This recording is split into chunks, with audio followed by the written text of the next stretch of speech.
Hello students, welcome to J Tuition. In the video, exercise 5.3 la 17th sum பாருங்க. In a school, students thought of planting trees. ஒரு ஸ்கூல்ல பிள்ளைங்கலாம் மரம் நடணும்னு நினைச்சாங்க. In and around the school to reduce air pollution. எதுக்காகன்னா air pollution கம்மி பண்ணணும், reduce பண்ணணும் அப்படின்றதுக்காக. It was decided that the number of trees that each section of each class will plant will be the same as the class in which they are studying. அப்படின்னா a section of class 1 will plant one tree. இப்போ first standard படிக்கிற பிள்ளைங்க ஒரு tree தான் plant பண்ணணும். அதே மாதிரி a section of class 2 second standard படிக்கிற பிள்ளைங்க ரெண்டு ட்ரீ வந்து பிளான்ட் பண்ணலாம். ஸோ இதே மாதிரி 12th வரைக்கும். அதே மாதிரி இப்போ வந்து செக்ஷன்ஸ் எவ்வளவு வேணாலும் இருக்கட்டும். இப்போ ஃபர்ஸ்ட் ஸ்டாண்டர்ட் இப்போ வந்து ஃபர்ஸ்ட் ஸ்டாண்டர்ட்ல 3 செக்ஷன்ஸ் இருக்கு.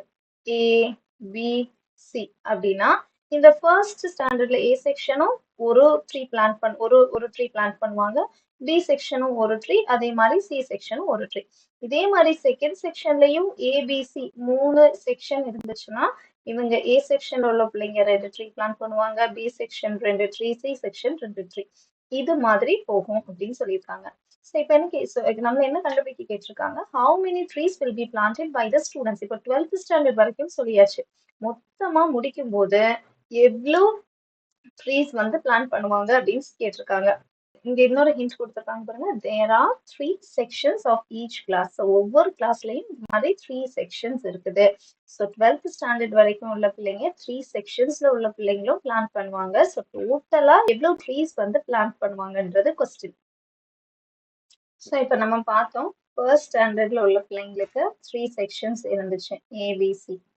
ஸோ இந்த ஃபர்ஸ்ட் ஸ்டாண்டர்ட் பிள்ளைங்க எவ்வளோ ட்ரீஸ் பிளான் பண்ணுவாங்க, 3 நம்பர் ஆஃப் ட்ரீஸ். இதே மாதிரி செகண்ட் ஸ்டாண்டர்ட் பிள்ளைங்களுக்கும் 3 செக்ஷன்ஸ் இருக்குது, ஏ பி சி. ஸோ இங்க ஏ செக்ஷன்ல உள்ள பிள்ளைங்க 2 ட்ரீ, பி செக்ஷன்ல உள்ள பிள்ளைங்க 2 ட்ரீ, சி செக்ஷன்ல உள்ள பிள்ளைங்க 2 ட்ரீ. இப்போ என்ன வந்துருது 6. இந்த 6 அப்படின்றது என்னன்னா 3 செக்ஷன்ஸ் இன்டூ அவங்க பிளான் பண்ற ட்ரீ வந்து அவங்க செகண்ட் ஸ்டாண்டர்ட்ன்றதுனால 2 ட்ரீ பிளான் பண்ணுவாங்க. So 3 into 2.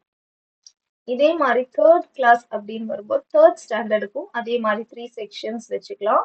3 செக்ஷன்ஸ்ல பாருங்க, 3 செக்ஷன்ஸ் இன்டூ அவங்க எத்தனை ட்ரீ பிளான் பண்ணுவாங்க, ஸோ 3. ஏன்னா தேர்ட் ஸ்டாண்டர்டுனால 3. ஸோ டோட்டலா 9. ஸோ இந்த மாதிரி 12th வரைக்கும் போகும். ஸோ 12த்துக்கும் எழுதிடலாம், நம்மளால 12த்துக்கும் எழுத முடியும். ஸோ 12த்துக்கும் அதே மாதிரி 3 செக்ஷன்ஸ் இருக்கு, ஏ பி சி எழுதிடுங்க.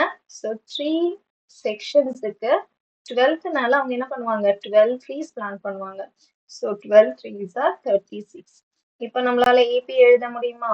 நம்மளோட ஏபி எப்படி வரும்னா, ஃபர்ஸ்ட் பாருங்க 3, நெக்ஸ்ட் 6, அடுத்தது 9. ஸோ இது மாதிரி லாஸ்ட் என்னன்னா 36. இப்போ நம்ம ஏபி சீரீஸ் ஃபார்ம் பண்ணியாச்சு. இனி நம்ம சம் கண்டுபிடிக்கணும் இதுக்கு. ஸோ ஏயோட வேல்யூ 3, டியோட value 6 minus 3 is equal to 3. And last term n ஓட வேல்யூ 36 நமக்கு தெரியும். n எவ்வளோ, n வந்து எத்தனை number of classes, 12 number of classes. So 12 இங்க வந்து நீங்க எழுதும் போது 12 நம்பர்ஸ் வரும். ஸோ 12 நம்பர்ஸ்னால n is equal to 2. 12 sn is equal to n by 2 into a plus an, because an value நமக்கு இங்க தெரியும். So sn is equal to n by 2 into a ஓட வேல்யூ 3 plus an ஓட value 36 is equal to 2 6 or 12. 6 into 39. So என்ன வரும், 234. So sum of 12 terms is equal to 234. So இருந்துச்சுன்னா comment செக்ஷன்ல கேளுங்க. பிடிச்சிருந்தா லைக் பண்ணுங்க, ஷேர் பண்ணுங்க, சப்ஸ்கிரைப் பண்ணுங்க.